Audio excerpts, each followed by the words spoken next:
holy, does it mean primarily that morally we cross every T and dot every I? Well, we need to be morally pure, but that's not the full meaning of holiness. Holiness means that we ought to be separated unto God. When God has made us holy or sanctified us, in one sense, He separates us from the world and He calls us to Himself. Do you see that? The man who is holy is not necessarily the man who dots every I and crosses every T, because he could be a Pharisee whose goal or idol is morality. But the man who is holy is the man whose heart is separated unto God. He desires to know God. He desires to be with God. Everything else can pass away for as far as he's concerned. He wants God. He esteems God and a relationship with God and communion with God above absolutely everything else. That is why we see something so special in King David.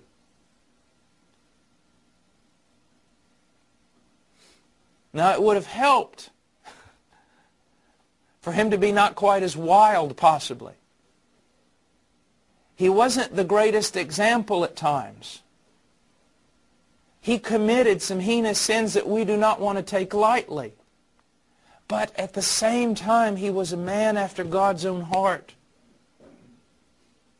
He'd just as soon live in that temple in the presence of God as be anywhere else. One day in your courts are better than 1,000 elsewhere. And so don't think just because you're religious or pietistic or moral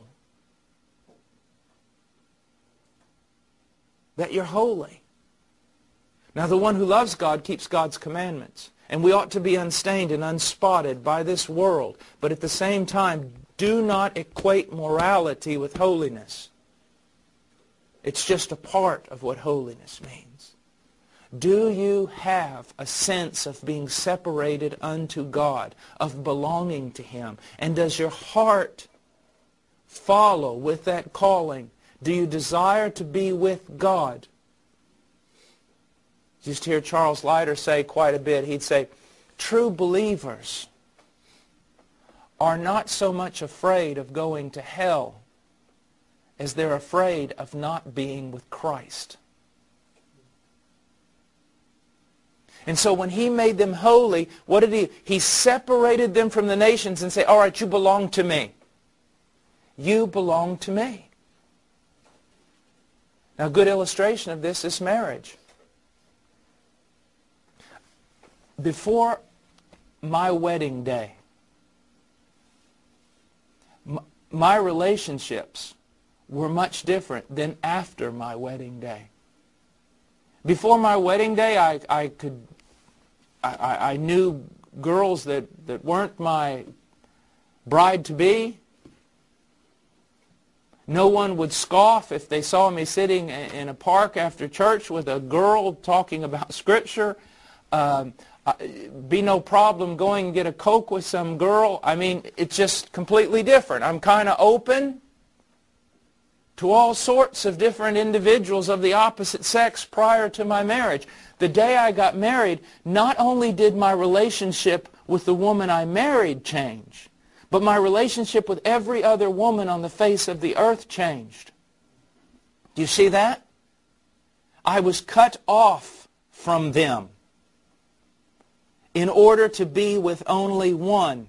That's what happened when you were converted. That's what happened to the nation of Israel. Now also notice this, that while I was single, if I had dated around to a whole bunch of girls, I would have been known as what they used to call a dandy. I would have been known maybe as, you know, some kind of guy who just is with the girls all the time. But it wouldn't have been a tremendous scandal, at least not in our day and age, for a single man to be with one girl and out to dinner with her, and then maybe next month out to dinner with another girl. That wouldn't have been a tremendous scandal. But after I was married, if I had just looked at another woman, it would have been a terrible scandal. You see, the moment I said I do, Not only my relationship with my wife changed, my relationship with every other woman on the face of the earth changed. I belonged to somebody now, to the exclusion of everybody else. Now that's what's going on here. Look what he says. You are a holy people to the Lord. You belong to me. I have separated you. Now, another thing it says here, they were a peculiar treasure among the nations and the recipients of his special grace. According to 1 Peter 2:9, the same may be said of the New Testament church. That God would call a people to himself is the greatest privilege he could offer them.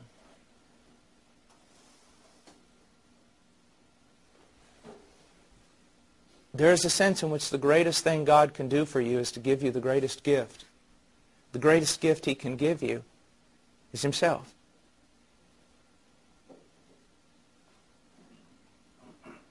We hear a lot of emotionally charged psychobabble today, about persons saying, I'm afraid to love.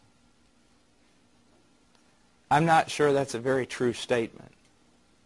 I think it would be more correct to say I'm too selfish to love. But we say, I'm afraid to love. I'm afraid to open myself up to someone because they just might walk all over me, and I can't take that kind of hurt again. Now, even though I don't agree with that language, there is some truth in that. To open yourself up and call someone into your life and then have that person not respond properly is a great travesty. When a person opens up their life to you and you do not respond properly and you take advantage of that and you do not appreciate it and you walk all over it, that's a terrible thing. Well, realize the privilege that has been granted unto you, that God has invited you to be his people. He's made it possible through the atoning death of his Son. He has regenerated your heart. He has given you all sorts of special promises. He's invited you to the table. You ought to be very, very cautious the way you live. Your life should not be driven by the desire of being moral. That can be an idol in itself.